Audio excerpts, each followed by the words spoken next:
घर खरेदी करताय तर मग हा व्हिडिओ तुमच्यासाठी आहे. कारण आपल्या देशात कोणतीही प्रॉपर्टी सेल किंवा परचेस करण्याच्या वेळी त्यावरती टॅक्स लागतो आणि असाच एक टॅक्स आहे तो म्हणजे TDS. आता इन्कम टॅक्स लॉ अंतर्गत कोणतीही प्रॉपर्टी परचेस करताना बायरने त्यावरती TDS कापूनच सेलरला पेमेंट करायचं असतं. त्यामुळे आजच्या व्हिडिओमध्ये मी तुम्हाला सांगणार आहे की कोणत्या प्रॉपर्टी परचेस व्यवहारांवरती TDS लागू होतो. ॲग्रीमेंटला मराठीत काय म्हणतात? माहीत आहे का? माहीत असेल तर कमेंट करा आणि नाही माहीत तर याचं उत्तर तुम्हाला आजच्या व्हिडिओमध्ये मिळणार आहे. नमस्कार, मी CA प्रज्ञा शिरधनकर, आर्थिक जागृतीमध्ये तुमचं स्वागत आहे. आजचा हा व्हिडिओ 3 भागात आहे. 1. TDS कधी आणि किती लागतो? तो TDS कसा भरायचा आहे? आणि 3. TDS नाही भरला तर त्याचे काय परिणाम होतील? तर सर्वात पहिले TDS कधी आणि किती लागतो ते आपण समजून घेऊया. भारतामध्ये कोणतीही इन्मुएबल प्रॉपर्टी परचेस करताना जर त्या प्रॉपर्टीची खरेदी किंमत किंवा गव्हर्नमेंट रेकनर व्हॅल्यू जर 50 लाखापेक्षा जास्त असेल तर मग त्या प्रॉपर्टीचं पेमेंट करताना TDS डिडक्ट करणं बंधनकारक आहे. आता प्रॉपर्टी ह्या जनरली 3 प्रकारच्या असतात. एक तर ती रेसिडेन्शियल असेल किंवा कमर्शियल असेल किंवा एखादा ओपन प्लॉट असेल. आणि ह्या प्रॉपर्टीची जर खरेदी किंमत 50 लाखांपेक्षा जास्त असेल तर त्या संपूर्ण रकमेवर तुम्हाला TDS करायचं आहे आणि ना की फक्त 50 लाखाच्या वरच्या रकमेवर. मग आता सगळ्याच प्रॉपर्टी परचेस ट्रान्झॅक्शन्सवर TDS लागतो का? तर नाही. जर तुम्ही शेतजमीन म्हणजेच ॲग्रिकल्चरल लँड विकत घेताय तर मग त्यावरती TDS करण्याची काही गरज नाही आहे. मग आता तुम्ही कोणत्या रकमेवर TDS करणार? तर इथे 2 व्हॅल्यूज पिक्चरमध्ये आहेत. एक, तुम्ही जी प्रॉपर्टी विकत घेताय त्याची खरेदी किंमत आणि 2, त्याची गव्हर्नमेंट रेकनर व्हॅल्यू. ह्या दोन्हीपैकी जी हायर अमाऊंट असेल त्या हायर अमाऊंटचं पेमेंट त्या हायर अमाऊंटवरती तुम्हाला 1% TDS डिडक्ट करायचं आहे. आता इथे एक एक्झाम्पल घेऊया आपण. समजा एक प्रॉपर्टी आहे जी तुम्ही 60 लाखाला विकत घेताय, पण त्या प्रॉपर्टीची गव्हर्नमेंट रेकनर व्हॅल्यू जर 65 लाख आहे तर दोन्हीपैकी हायर व्हॅल्यू कुठली झाली? तर 65 लाख.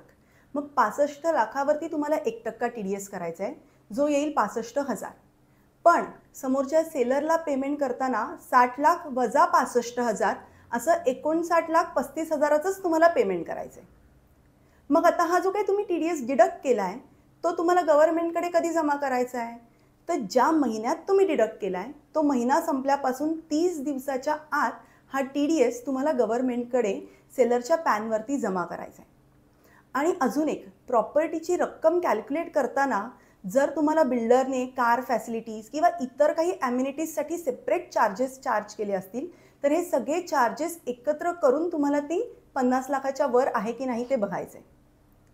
मग जनरली आपण ऐकतो की TDS डिडक्ट करताना टॅन नंबर घ्यावा लागतो.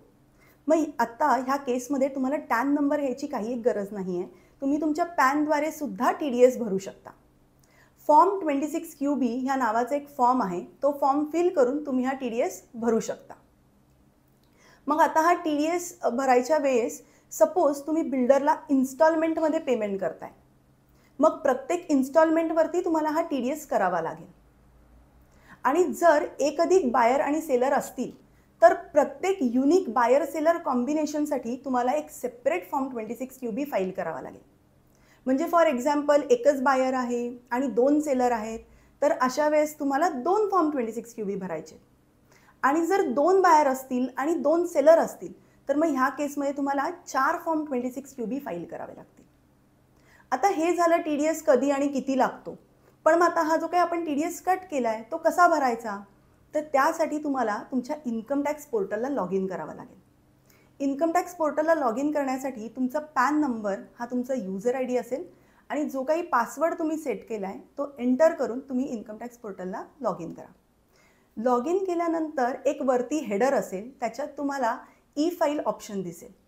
त्या ऑप्शनला क्लिक केल्यानंतर ड्रॉपडाऊनमधून ई पे टॅक्स हा ऑप्शन निवडा. तो निवडल्यानंतर न्यू पेमेंटचं एक बटन तुम्हाला दिसेल. त्याला क्लिक करा.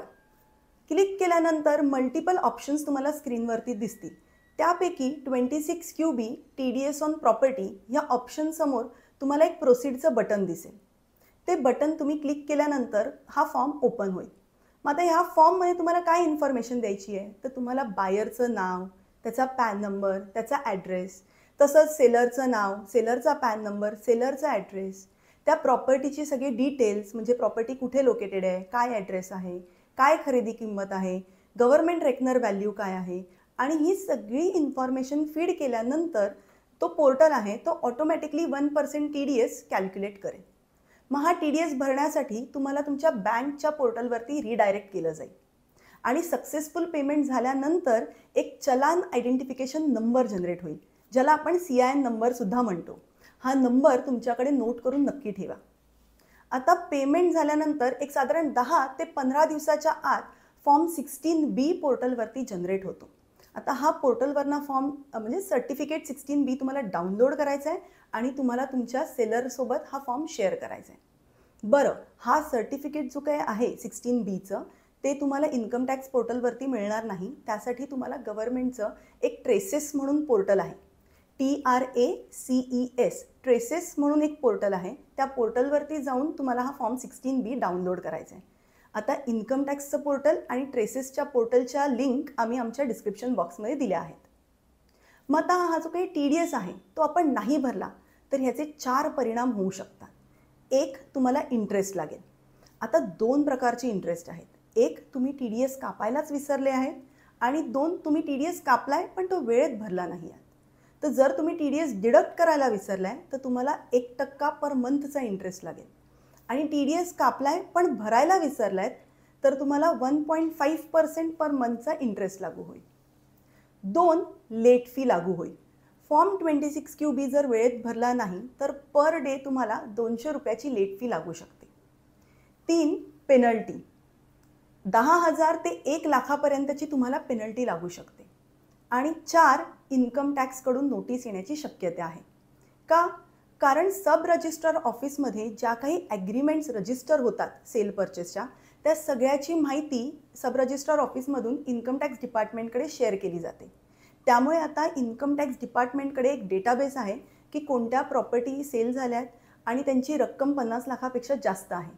तर जर तुम्ही TDS केला नसेल तर इन्कम टॅक्सकडे जी माहिती आहे त्या बेसिसवरती तुम्हाला नोटीस येण्याचे चान्सेस आहेत. बरं, ॲग्रीमेंटला मराठीत करार असे म्हणतात. आता आजच्या व्हिडिओमुळे तुम्हाला कळलंच असेल की जर तुम्ही प्रॉपर्टी परचेस करताय आणि त्याची रक्कम 50 लाखापेक्षा जास्त आहे तर तुम्हाला त्याचं पेमेंट करताना TDS डिडक्ट करायचा आहे. व्हिडिओ आवडला असेल तर त्याला लाईक करा, जास्तीत जास्त शेअर करा आणि आर्थिक जागृती या YouTube चॅनलला सबस्क्राईब करा. थँक्यू.